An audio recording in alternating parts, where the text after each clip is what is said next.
Let's continue with this now. SA Rugby have addressed concerns over a proposed private equity investment during a meeting of the President's Council in Cape Town yesterday. This comes after the custodians of the sport in the country opted to postpone today's meeting to vote on the proposed private equity deal with US-based Ackerley Sports Group upon government's request. Sports Minister Gayton McKenzie asked for more time to consider the merits of the deal that would see investors take a 20% stake in SA Rugby's commercial rights company. It's been reported that the stake in the commercial rights company is valued at 1.3 billion rand, though SA Rugby hasn't disclosed the amount. To chat about this, we're joined by independent financial analyst Sinesipho Maninjwa. A very good evening and welcome to Newzroom Afrika. It seems on the face of it, because we don't have that much detail, that 20% is quite a bit. Yes, it actually is quite a bit. 20% represents associate level control, so it's a significant minority shareholding, but it's not a majority shareholding. Also, I think that it's important to also remember that there's history and context regarding this deal, and it did not just come about overnight. Do you want to give us a little bit of that history and that context? Okay, so about 4 or 5 years ago, that the timing may be off on my side. You need to understand, SA Rugby from a financial perspective has not been doing well. It's had quite a few shockwaves, namely COVID and other related issues, specifically around the various provinces.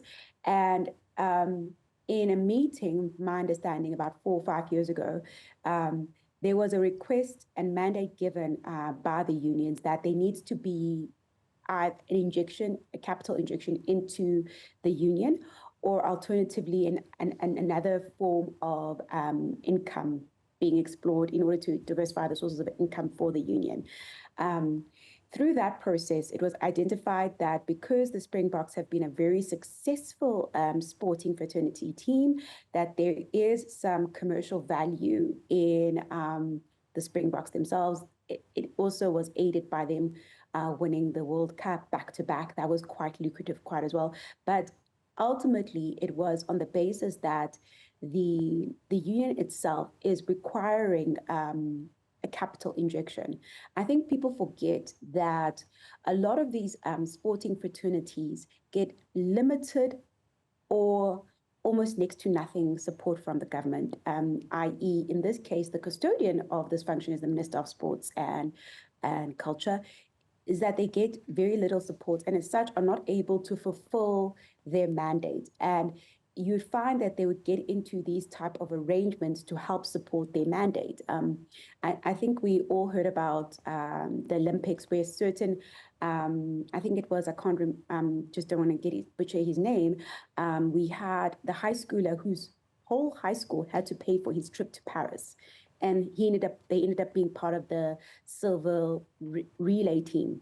You hear about all these examples time in and time and again. You've heard about situations with Bafana, and that's because ultimately these sporting fraternities do not get support from government, and then they then decide, okay, let's investigate this possibility of getting an investor and looking to increase our brand presence, not just from South Africa, but to grow in America, which is, as we know, the largest commercial market from a sports entertainment perspective. Let's investigate this option. And then you have can I just come in here? There is no doubt that South Africa is a lucrative property to be associated with. We can see the kind of brand endorsements that our back-to-back World Cup winners are getting just in their individual capacity. So is it not necessarily a problem of perhaps the marketing team doing a little bit of a better job for South African Rugby Union? No. Our sporting stars, let me be very clear on this one. It's going to sound quite negative, but I think it's important to crystallize this. Our sporting stars get paid well for being in South Africa. They are getting paid significantly more. It's nowhere near the earnings of the likes of your Cristiano Ronaldo, your David Beckham.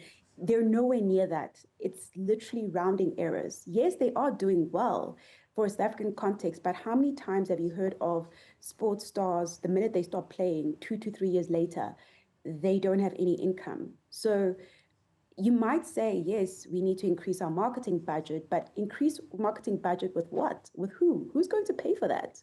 That requires money.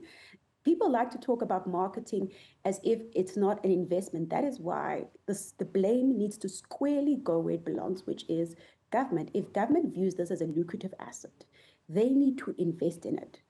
Their investment in the sporting fraternities has been non-existent. Small, but non-existent.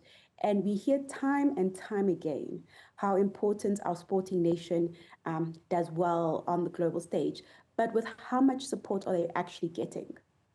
So you can't say that, oh my God, let's increase the marketing. Who's going to pay for those marketing related costs? To market in the US, Rand dollar exchange, to get that brand presence. So it makes sense to want to partner with an established player in that market so you can leverage off their relationships, you can leverage off their networks, you can leverage off their platform and use their funding in order to increase the brand value. It's not fair to say you must just increase the marketing budget. That's nonsensical because marketing costs money. It makes me think of that proposed deal that SA Tourism had to sponsor Tottenham Hotspur to the reported tune of 1 billion rand. One thinks that perhaps our South African tourism as an entity could actually get on board and make use of the Springbok brand, just as any other equity partner would be able to get that kind of cash injection that they're actually looking for. Do you think, though, that the Springboks and SA Rugby have valued the brand correctly if they are selling 20% at the reported, obviously these are alleged numbers, but at the reported 1.3 billion rand? Can you please just repeat? Do you think that SA Rugby have valued the Springboks correctly to sell a 20% stake for 1.3 billion rand? Okay.